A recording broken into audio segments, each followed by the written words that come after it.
to get more things done in a day. Wouldn't you like to know? I would like to know. I don't think there's anyone that wouldn't want to make more of their 24 hours. Am I lying? If you're working on your productivity and you want to get better, this is the video for you, because this year we're reaching our goals. Welcome to the Conscious and Chic YouTube channel. I'm Kathleen, and this channel is all about leveling up, glowing up, living your best life, shopping your values, fashion, beauty, lifestyle, you know, all the girly things. If you're new here, welcome. If you're not new, welcome back. If you're not subscribed, go ahead, hit subscribe, and also turn on the notifications so you don't miss any of my updates. Today's video is all about productivity, and I'm always looking for new productivity tips and frameworks and things that I can do to maximize my time. Since we're trying to be productive, let's just dive in. One thing that I found to be very helpful is understanding that there's a big difference between time management and energy management. And I think that if you are going to focus on only managing your time, you're missing a really important and crucial part of productivity, which is your energy level. And once I made that shift in my life, it changed everything. Once I shifted from, okay, what am I doing from 9 to 10 to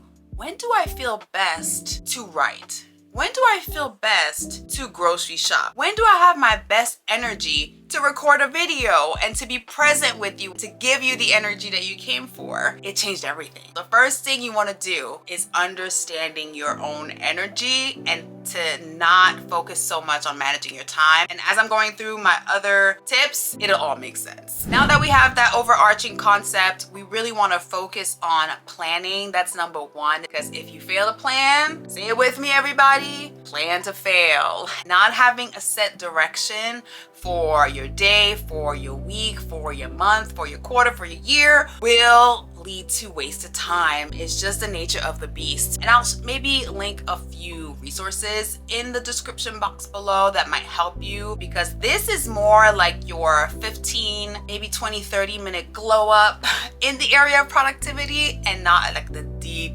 dive, because we could be here for hours, but we're on a journey. If you're interested in this, I'll keep making videos about it. So what you want to do is plan, whether it's through the 12-week year or SMART goals, or maybe in a day you have something that you're doing like an event. And so being able to break down all the things that you need to do prior to that event will help you just be more productive. And sometimes you might feel like planning, you have to take the time to plan and you just want to go and start doing, but those 10 minutes, maybe 15 minutes that you might take to plan your day out will really help you be more productive throughout the day. So it is a worthy investment. Some people will use the top 3 method for daily planning, which is basically listing the top 3 things that you need to do for the day. And Erin on Demand, she has a notebook that helps you do that. I'll link her channel below. And so you want to find the way that works best for you to plan your day. And sometimes we think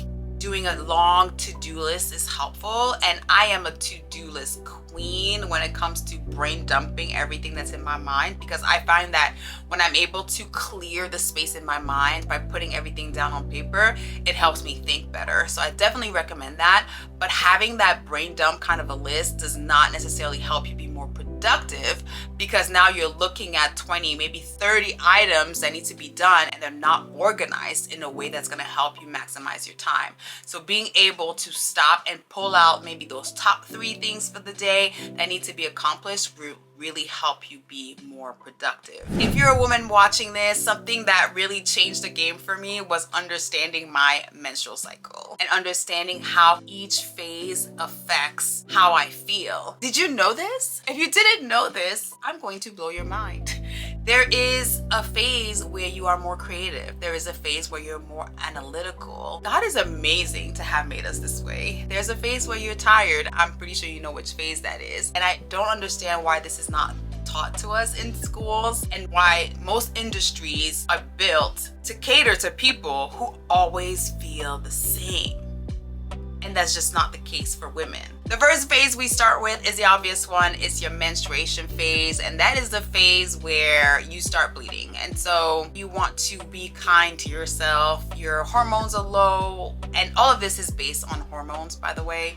And what you want to do is give yourself a break, give yourself some slack. If you're able to cut down on work and cut down on tasks and really take care of your body and your self-care and whatever it is you need to do to get through this phase. This is not the time to go out and kiki, not have too many commitments, not too many social engagements. If you're able, obviously, if you're running a family of 6, then maybe you're not able to do that, but talk to your partner and see how they can help you.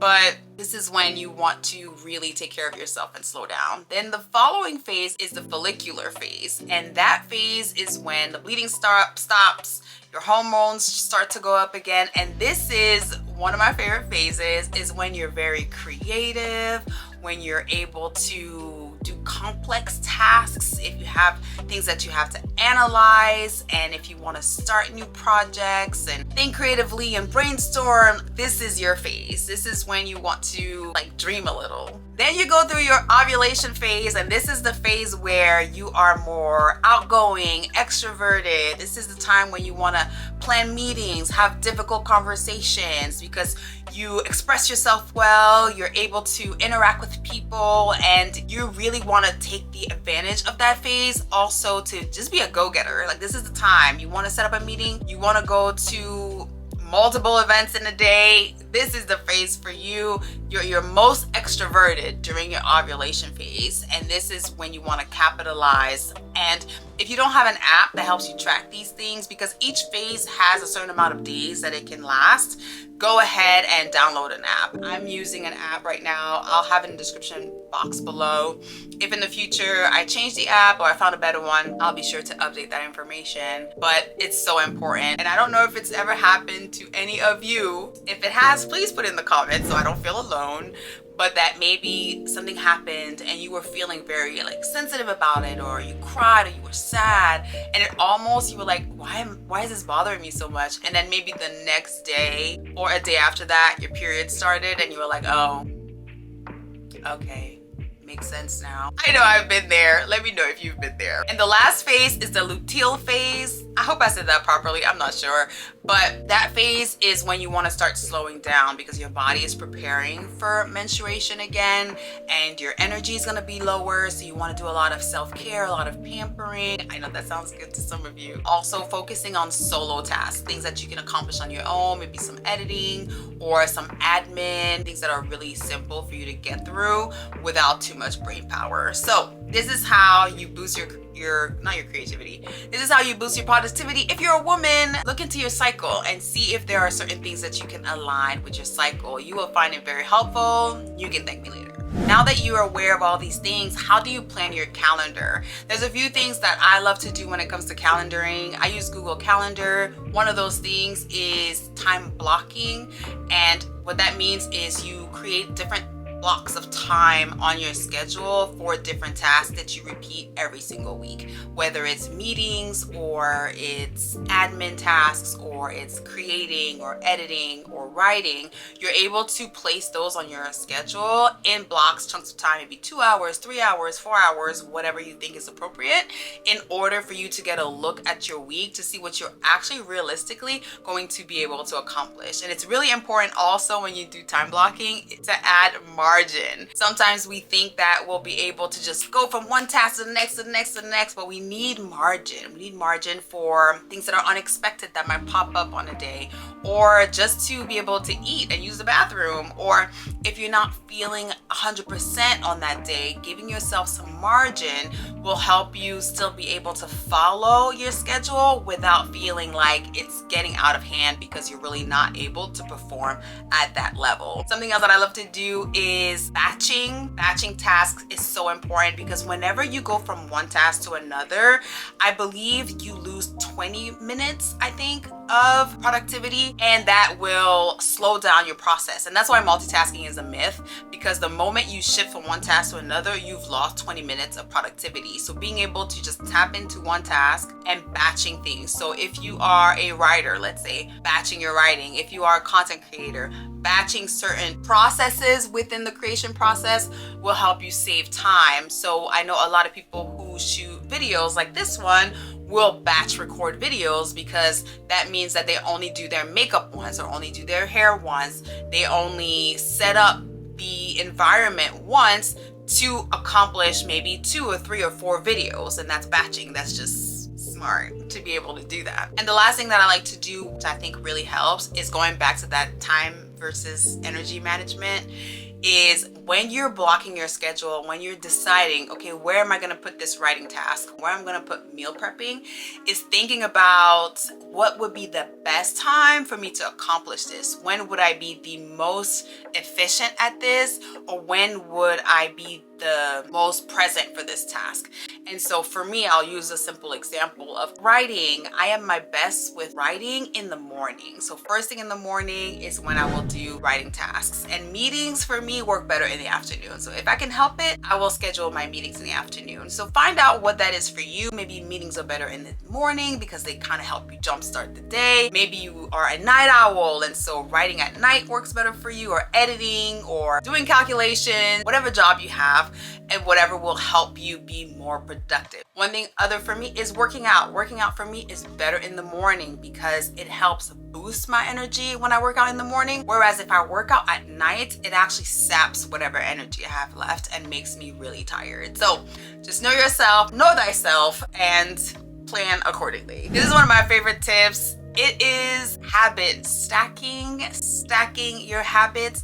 And I find habit stacking to be brilliant when you're able to stack a habit that you're not good at on top of a habit that you do effortlessly. There are certain things that we do throughout the day without thinking. We brush our teeth, we grab our coffee or our tea, we also take a shower, hopefully. I take a shower every day, but no judgment. Moving on. There might be other things in your life that you do pretty effortlessly, whether it's driving to work. You don't have to think about it. You get in the car, you drive. So maybe you want to read more, but you don't have time to sit down with a physical book to actually read. One thing that you can do is listen to audiobooks on your way to work. And that way you're killing 2 birds with 1 stone. You're driving to work, something that's very easy for you to do. You don't even have to think about it anymore, but you're also acquiring knowledge, which is something that is important to you. So stacking your habits will really help you be more productive. I got a couple more things I want to talk about. One of them is journaling. You know, I'm a big journaler. One tip that I want to give you, a little nugget, is to journal through procrastination. If you feel that you're procrastinating about something, you're putting off a certain task, it's stayed on your to-do list for too long, figure out why. Write down what that task is and what it is about it that makes you simply not want to do it. Say, I don't want to do this because.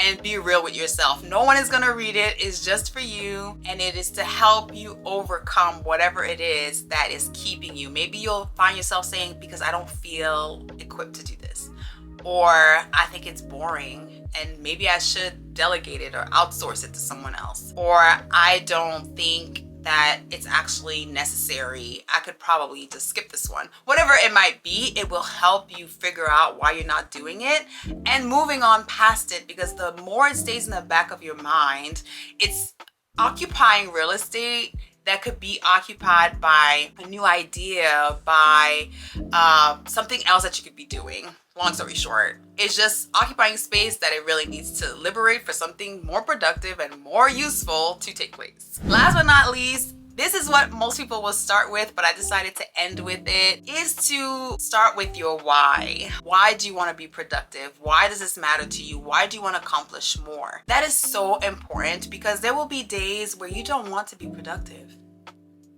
We all have those days.